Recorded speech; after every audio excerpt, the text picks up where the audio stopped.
بسم اللہ الرحمن الرحیم الحمد لأہلہ والصلاة علی اہلہا ما بعد۔ چپل پہن کر جنازے کی نماز پڑھنا کیسا ہے؟ دیکھیے، اگر آپ نے چپل پہن رکھی ہے، یعنی پیر چپل میں سے باہر نہیں نکالے ہیں، تو اس وقت کل 3 چیزوں کا پاک ہونا ضروری ہے۔ نمبر 1، آپ کے تلوے پاک ہے۔ نمبر 2، چپل کے اوپر اور نیچے کا حصہ یہ پاک ہونا چاہیے۔ نمبر 3، جس زمین پر آپ نے چپل رکھی ہے اس زمین کا پاک ہونا ضروری ہے۔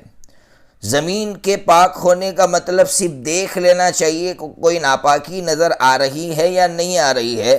بہت زیادہ ڈیپ میں جانے کی ضرورت نہیں کہ یہاں کسی نے پیشاب کیا ہوگا یا نہیں کیا ہوگا، اس لیے کہ زمین سوکھنے کی وجہ سے پاک ہو جاتی ہے۔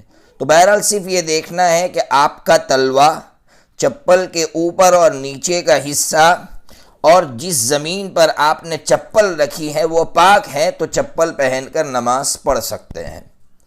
ایک دوسری شکل کچھ لوگ یہ اختیار کرتے ہیں کہ پیر کو چپل میں سے نکال کر پیروں کو چپل ہی کے اوپر رکھ دیتے ہیں، تو اس وقت کیا مسئلہ ہے؟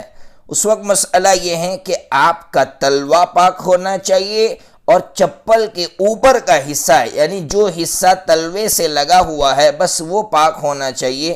اگر یہ دونوں پاک ہیں تو آپ اس طرح نماز پڑھ سکتے ہیں۔ اور اگر آپ نے چپل پیچھے کر رکھی اور آپ کا پیر زمین پر ہے تو اس وقت مسئلہ آپ کے تلوے کا پاک ہونا ضروری ہے اور تلوا جس زمین پر آپ نے رکھا ہے اس کا پاک ہونا ضروری ہے۔ بہرحال تو یہ دونوں بلکہ 3 صورتیں آپ کے سامنے رکھی۔ بیچارے کچھ لوگ یہ سمجھتے ہیں کہ چپل پہن کر جنازے کی نماز نہیں پڑھ سکتے، اس لیے بیچارے اگر جوتے پہنے ہوئے ہوتے ہیں تو جوتے نکالتے ہیں، اس طرح کا تکلف کرتے ہیں۔ اس کی کوئی ضرورت نہیں ہے۔